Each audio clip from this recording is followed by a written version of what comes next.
it going, everybody? This is Rob of Novakast, back with some more of this terrible, terrible book.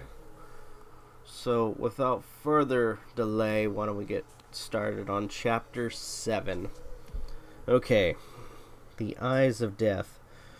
The creek was becoming the monster of my backyard. I learned one day in school, weeks after Philip and I fist fought, that he was on his sled by the creek far upstream from me, and for some bizarre reason thought it was appropriate to slide down a hill that ended in the icy water which heavily flowed this time of year. David was the one who broke the news to me. It was a fact that served as a silver lining on the ripped and burned page in the book of my social life. Kind of heartless. I mean, a person just died. I mean, even if, no offense, but even if, like, it was a bully, I'd still kind of feel sorry for him. That doesn't seem like there's any remorse. David avoided me before as a result of death and began talking to me again as a result of death. Neither of us could understand how Philip died, as no one would tell us about his death beyond the fact that it was a sledding accident and that ended in the creek. David and I discussed theories after our initial shock. Were there no other sled worthy hills around? Did he have something blocking the creek so he wouldn't slide right in?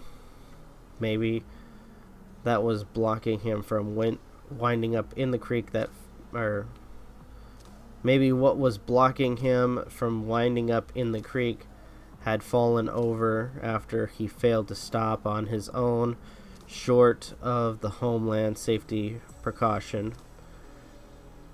Maybe as a result of that, he found himself being taken away by the heavy heavy ice cold current. Shouldn't it be icy? Whatever.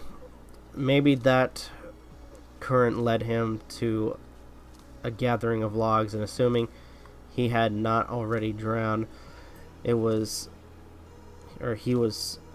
sucked under the logs, causing him to rapidly cease existing, and the world was as we knew it. My mother wanted me to stay home for a week once I told her the news, but more importantly, she also wanted me to stay away from the creek indefinitely. My papa didn't have much to say about it. My sister Joanna was so obsessed with the relationship she was in while this all happened. It was like no one died at all to her. It was bedtime. I was still dealing with this news of Philip's death, and now I was expected to sleep. I thought I wouldn't be able to, but the hum and warmth of the furnace behind my head and the washer below rocked the chains my bed was attached to. I couldn't resist slipping right back into the black cold room I had dreamt of so many times before. The alien was waiting for me. I felt I had come to know him almost as well as a human can know an alien they're being abducted by. Okay.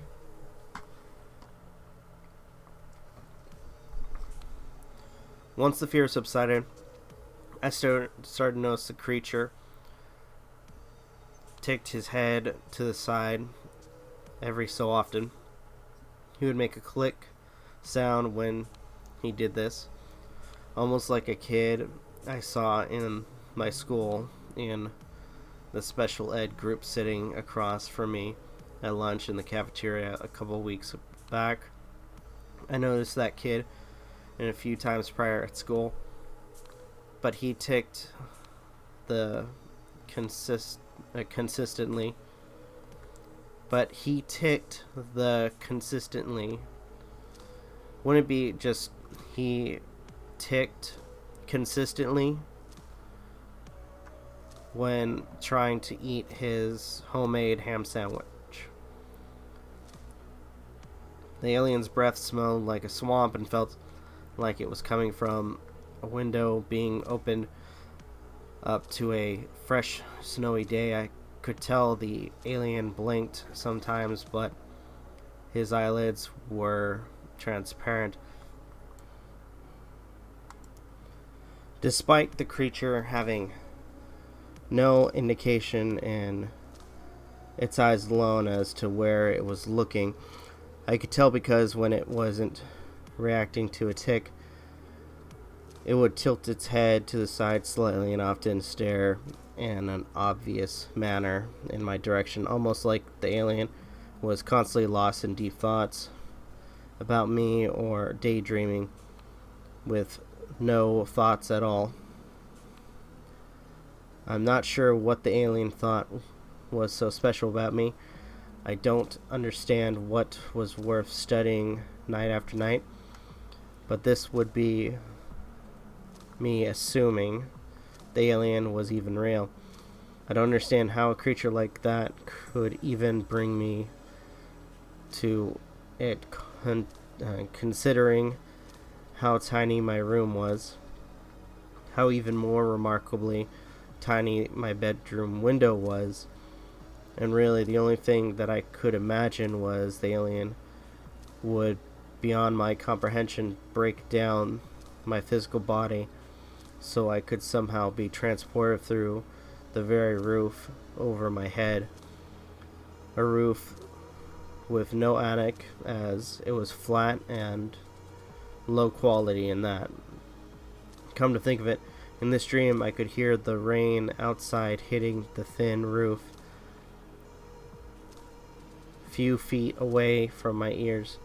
This meant I was still partially awake. Maybe I had more power than I knew.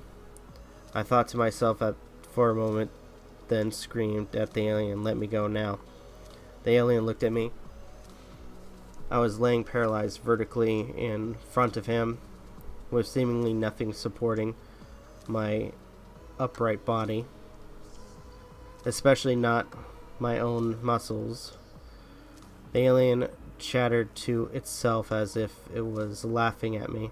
I screamed again, "Let me go," and immediately a metal clang sounded off in the distance, the blank, empty distance behind the creature. The alien looked back briefly, analyzing the sound behind it, then turned to me and immediately began charging me. I screamed one last time, "No more," as I glared directly into its glossy dark eyes. The alien jolted its head back and emitted a vibration from its entire body as what appeared to be fluid ejecting from one of its eyes. Immediately my body shot backward, making the alien look like it was just a speck in a few seconds. Now frozen in complete blackness, I stood there like a puppet being controlled by an unseen master. Suddenly, a sinking feeling overwhelmed my body and stars appeared all around me. Began to realize the alien could tell I was waking up, not in the dream, but in reality. The alien charged at me because it had to rapidly inject me again, so I would not see where I was, how far I was from home. The entire earth sat thousands of miles beneath my feet. As I gazed down upon it, the entire planet grew larger. As I began to understand, I was indeed not in my physical body at this point in that black room. It was my soul the entire time, and my soul was running home. The perfectly square roof of my house was just a dot within a mass green wilderness surrounding my entire neighborhood. I could see the racetrack. I could see the railroad. I could see the creek. Something appeared as I imagined it would be. Only the creek had red marks distributed seemingly randomly up and down. They glowed like cat's eyes glow when shine a flashlight on them in the night. I didn't understand what these marks on the creek were, but I was already assuming what it could be. I blinked as I fell a few 100 feet more, and when I opened my eyes I saw myself laying there. As I hovered above my body, I began to wonder how I could possibly return. Do I just lay inside myself? I mumbled aloud. Somehow, sensing me, my body twitched and opened its eyes. Do I just lay inside myself? My body had repeated my words exactly. I turned around and tried to lay down, but nothing had happened. A clock radio reading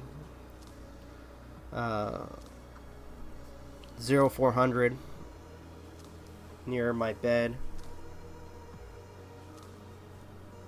was making static noise, so I moved over to try and turn it off. My hand slid right past the off switch and I could feel electricity entering whatever I was.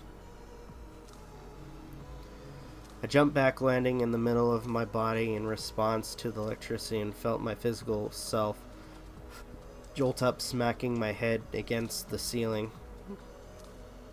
And that was so incredibly close to the bed, anchored above the washer and dryer.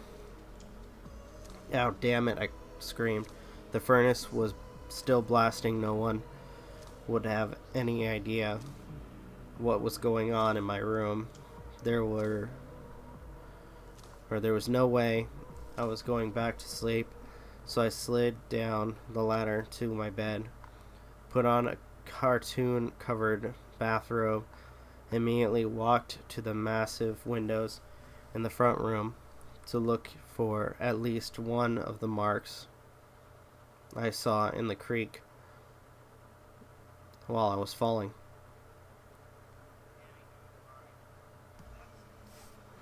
I wish I could tell you I saw something, because I would rather this all be, or have been, simply a twisted and life-haunting dream. I don't want to talk about this right now. Holy crap, the writing for this sucks. Alright. Okay. I think what I'm going to do is I'm going to go ahead and end it here. We'll continue in the next chapter for the next video. Thank you guys so much for watching. Truly appreciate it. If you guys can, please leave a like, comment, share, subscribe, all the good stuff. This is Rob of Novakast signing off. Have a good one, and take care.